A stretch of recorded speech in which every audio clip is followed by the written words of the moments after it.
अस्सलाम वालेकुम जी। इस वक्त मैं मुजाहिद कॉलोनी में मौजूद हूँ। मेरे पीछे आप देखें, ये पूरा मुजाहिद कॉलोनी इस वक्त कब्रिस्तान बन चुका है। कोई एक घर भी आपको सही सलामत देखने को नहीं मिलेगा। ये सारा का सारा पूरी पट्टी साफ कर दी है। मैं आपको लेकर चलता हूँ आगे।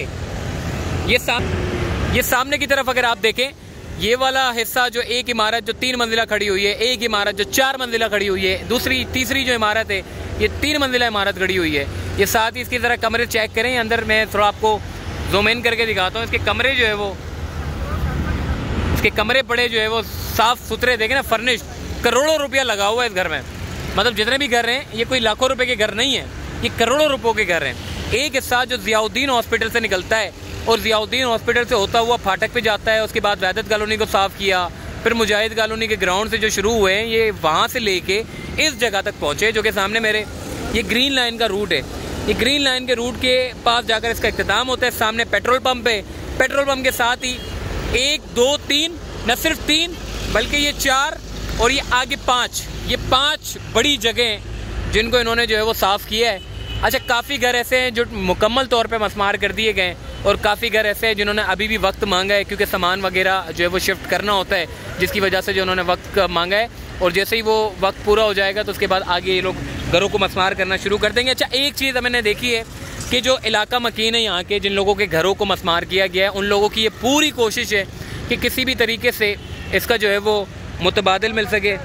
और ये सारे के सारे घर जितने भी आप देख रहे हैं, देखें, इन लोगों का बड़ा नुकसान हुआ है। इतना नुकसान हुआ है, मैं कहता हूँ कि इसका नुकसान का अज़ाला बड़ा मुश्किल काम है। जिन लोगों के घर हैं, करोड़ों रुपयों के घर हैं। देखें ना, एक घर बनाना कोई आम बात नहीं होती है। अब मिसाल के तौर पे ये घर है, इसके नीचे कई दुकानें, सही है, दुकानों के किराए आते हैं, माहाना इनकम आती है, और साथ ही दरवाजे हैं। ऊपर आपकी जो है वो घर है, अगर किराए पे देना चाहते हैं तो किराए पे भी दे सकते हैं। ये एक बहुत बड़ा, ये 500 से ज़ायद प्लॉट है इसके टोटल ओवरऑल। ये सारे के सारे प्लॉट जो है वो मस्मार होने हैं। काफ़ी प्लॉट्स मस्मार हो चुके हैं और तकरीबन 2,500 से 3 हज़ार के करीब ख़ानदान इसमें जो है वो आबाद हैं। काफ़ी घर ऐसे हैं जो बेचारे चले गए और जो आउट ऑफ प्रोविंस चले गए।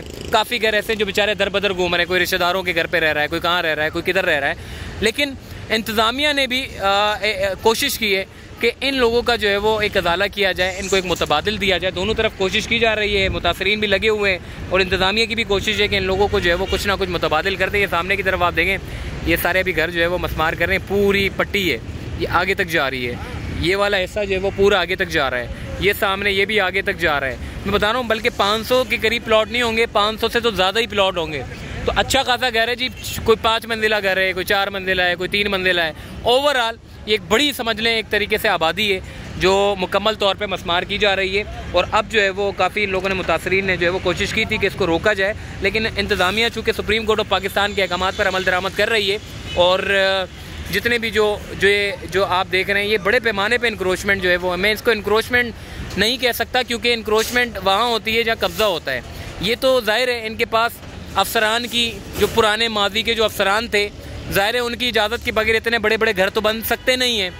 तो जितने भी पुराने के जो माजी के अफसरान थे, उनकी इजाज़त से ये सारे घरों को जो है वो बनाया गया और एकदम जो है वो पता ये चला कि जी ये सारे के सारे घर जो है वो गैर कानूनी है। तो इस तरह के बड़े ऑपरेशन होने से यकीनन जो रियल इस्टेट का जो महकमा है वो बड़ा मुतासिर होगा, क्योंकि कोई भी घर जो अपना सरमाया लगाएगा वो बड़ा देखभाल के लगाएगा, क्योंकि उसको अंदाज़ा होगा कि यार इतने बड़े बड़े घर, इतनी बड़ी बड़ी आबादी उड़ सकती है, तो हम जो अपना सारी ज़िंदगी का सरमाया लगा रहे हैं, ऐसा ना हो खुदा न खासा वो भी उड़ जाए। तो इंतज़ामिया को अब मिल बैठ के जो है वो काम करना होगा। इंतज़ामिया को अवाम में एतमाद बहाल करना होगा। जब तक एतमाद बहाल नहीं होगा तब तक ये सिलसिला जो है वो ऐसे ही जारी रहेगा। ये सामने जो है वो ग्रीन लाइन है, देखिए, कंप्यूटराइज सिस्टम का एक निज़ाम बहाल होना था। जितनी भी जो ज़मीनें हैं कि जी जो भी ज़मीन अपनी ख़रीद रहा है उसको ये एटलीस्ट पता होगा कि जी जो ज़मीन वो ख़रीदने जा रहा है वो लीगल है। तो ये सिलसिला होना चाहिए ताकि मुस्तकबिल में इस तरह के जो ऑपरेशन हो रहे हैं उसमें लोग एक तो घर भी ना बनाएं और इंतज़ामिया को मौका भी ना मिले कि जी कि इस तरह के ऑपरेशन कर सके। यकीनन इसमें इंतज़ामिया भी देख रही है, इतने सारे घर बने हुए हैं और मुतासरीन की भी कोशिश है कि जी कुछ ना कुछ तरीके से जी इसका कुछ मुतबादिल मिल जाए या कोई इसका अदाला पूरा हो जाए। तो ये सूरत हाल इस वक्त हमारे सामने, ये जो ऑपरेशन है मुजाहिद कॉलोनी का, ये रोड तक पहुंच चुका है जो कि ग्रीन लाइन का रूट है, और अब एंड का जो हिस्सा है उसको मस्मार करने का सिलसिला जारी है।